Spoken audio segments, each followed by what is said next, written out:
Saudara yang saya kasih dalam kasih Kristus, kita berjumpa lagi dalam program Kuasa Kebenaran, atau dalam bahasa asli Yunani-nya adalah Dunamis Aletheia.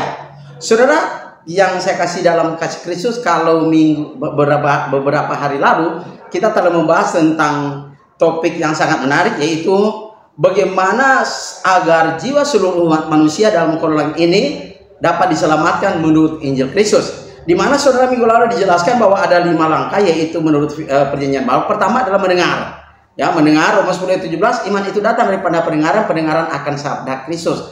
Kemudian setelah mendengar, orang itu harus percaya. Ibrani 11 ayat 1 adalah iman adalah dasar dari segala sesuatu yang kita harapkan dan bukti dari segala sesuatu yang kita tidak pernah lihat. Kemudian ketika saudara bertobat, kata bertobat yaitu metanoeisate dalam bahasa Yunani-nya, dalam Kisah Rasul pasal 2 ayat 38 menjelaskan seperti itu, kita harus bertobat. Mengapa? Karena kita berdosa. Kemudian yang keempat adalah kita harus mengaku, ya. Mengaku adalah dalam Matius pasal 10 ayat 32-33 saudara dikatakan dalam bahasa asli Yunani-nya adalah homologesei, yaitu mengaku dengan mulut bahwa saya percaya Yesus adalah anak Allah yang hidup, dan itu sangat penting pengakuan itu. Kemudian kita harus, yang kelima adalah kita harus dibaptis. Saudara, mengapa kita harus dibaptis? Untuk mengampuni dosa kita. Dan dijelaskan minggu lalu bahwa baptisan itu tidak akan pernah kita temukan, saudara-saudara temukan di dalam Alkitab Perjanjian Baru dari Matius sampai Wahyu itu ada kata percik, tidak. Nah, saudara, baptisan dalam Matius 28:19 itu dikatakan baptisontes.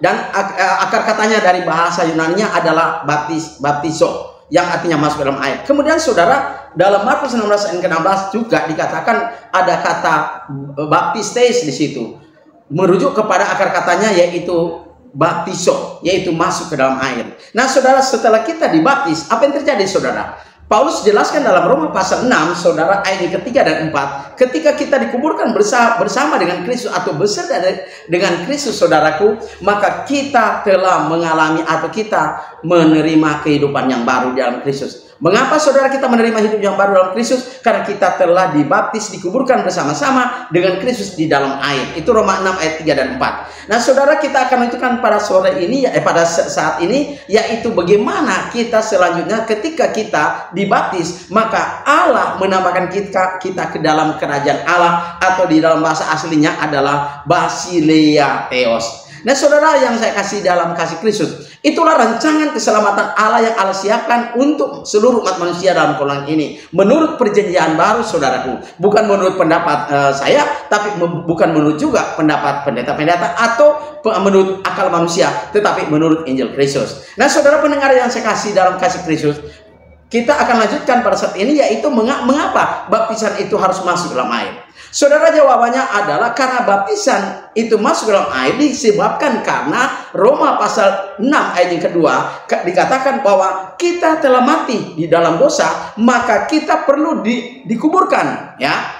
Tetapi karena kita masih hidup secara jasmani dan kita memiliki dosa, dan dosa itu mematikan jiwa kita, itulah sebabnya Paulus katakan dalam Roma 6 ayat yang kedua, kita mati bagi dosa, dan solusi menurut Injil Kristus adalah kita harus dibaptis masuk dalam air. Karena kita berdosa, kita harus dikuburkan, kita mati, kita harus dikuburkan ke dalam air. Dan setelah kita keluar dari dalam air, kita menerima hidup yang baru. Dan setelah kita menerima hidup yang baru, maka kita ditambahkan Allah ke dalam kerajaan anaknya yang kasihnya. Dalam Kolose 1 ayat ke-13, Efesus pasal 5 ayat ke-5. Saudara pendengar yang saya kasih dalam kasih Kristus, setelah kita dibaptis, kita ditambahkan Allah ke dalam kerajaan Allah.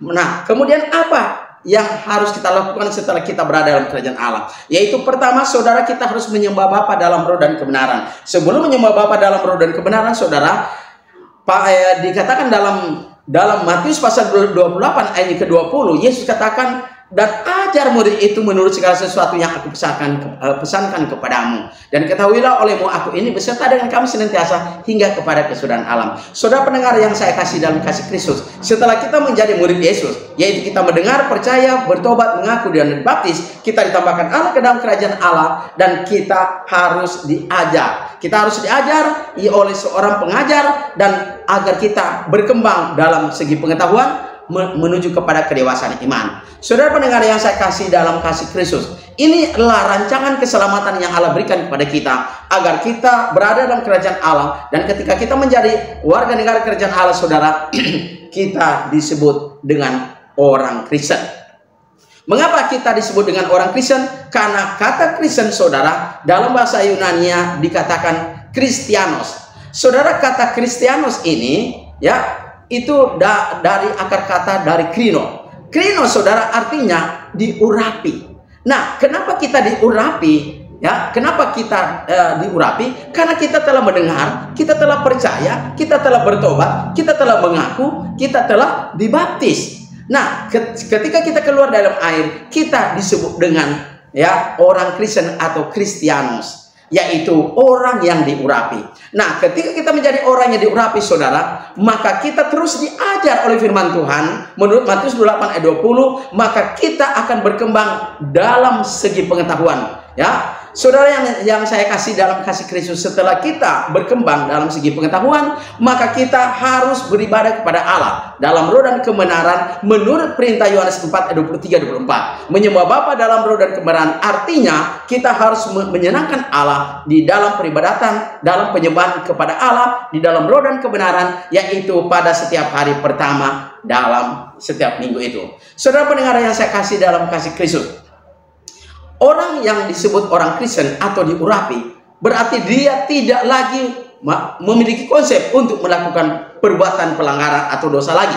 Mengapa? Karena dia telah diisi oleh Roh Kudus. Roh Kudus telah bertata di dalam hatinya menurut Efesus pasal 3 ayat ke-16, di mana Roh Kudus diam dalam hatinya, dan Roh itu yang akan mengajarkan dia, dan Roh itu yang akan mengingatkan dia ketika dia melakukan dosa. Maka Roh akan berkata dalam hati kepada hati nuraninya bahwa jangan melakukan dosa itu. Kenapa? Karena hatinya ada Roh Kudus. Roh Kudus bertata dalam hatinya. Mengapa? Karena dasarnya dia sudah menjadi orang yang diurapi atau Kristianos atau krino itu. Saudara pendengar yang saya kasih dalam kasih Kristus, dengan demikian maka kualitas orang Kristen itulah yang akan Allah selamatkan ketika Yesus datang pada kali yang kedua. Maka kita akan dirubah dengan sekejap mata menurut 1 Korintus pasal 15 ayat, mulai dari ayat 50 sampai 53, di mana dalam sekejap mata kita akan dirubah oleh kuasa Allah, yaitu oleh Allah itu sendiri, dan kita akan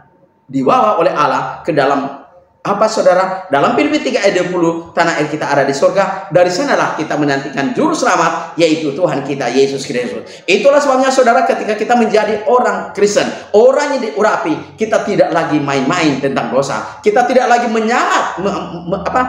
menjabat tentang dosa, saudara, karena kita adalah orang pilihan Allah. Saudara, disebut orang pilihan Allah menurut 1 Petrus 2 ayat ke-9, kita adalah imamat yang rajani, kaum keluarga Allah yang terpilih, dan bangsa yang kudus. Karena kita orang Kristen adalah bangsa yang kudus, dan kita menjadi warga negara kerajaan Allah, maka kita harus hati-hati hidup sebagai orang Kristen dalam dunia ini. Saudara, dalam Roma pasal 12 ayat yang pertama, Paulus katakan, hai saudara-saudara, kita harus mempersembahkan tubuh kita ya sebagai korban yang hidup lagi, kudus dan berkenan kepada Allah, karena itulah ibadat yang sejati. Kenapa Paulus menuntut agar kita menjadi kudus, saudara? Karena surga itu kudus, saudaraku. Nah, ketika surga itu kudus, maka warganya haruslah kudus, agar suatu saat Yesus datang pada kali yang kedua, kita akan dibawa beserta dengan kerajaan Allah, diserahkan kepada Bapa menurut 1 Korintus 15 ayat 24. Maka kita akan bersama-sama dengan Allah dan Kristus dan para saleh yang ada di surga. Maka itulah kekudusan dituntut oleh Allah di dalam surga yang kekal. Maka kita akan memuji-muji Dia. Saudara pendengar yang saya kasih dalam kasih Kristus, demikianlah pelajaran pada saat ini untuk melanjutkan pelajaran minggu lalu, di mana membahas tentang bagaimana caranya agar seluruh umat manusia, jiwa seluruh umat manusia dalam kolonial ini dapat diselamatkan menurut Injil Kristus. Ini sangat penting, saudara, kita taati, karena Injil adalah kuasa Allah yang menyelamatkan semua manusia dalam kolonial ini. Demikianlah, saudara. Amin. Tuhan memberkati kita. Saudara, sebelum kita akan menutup, mari kita berdoa.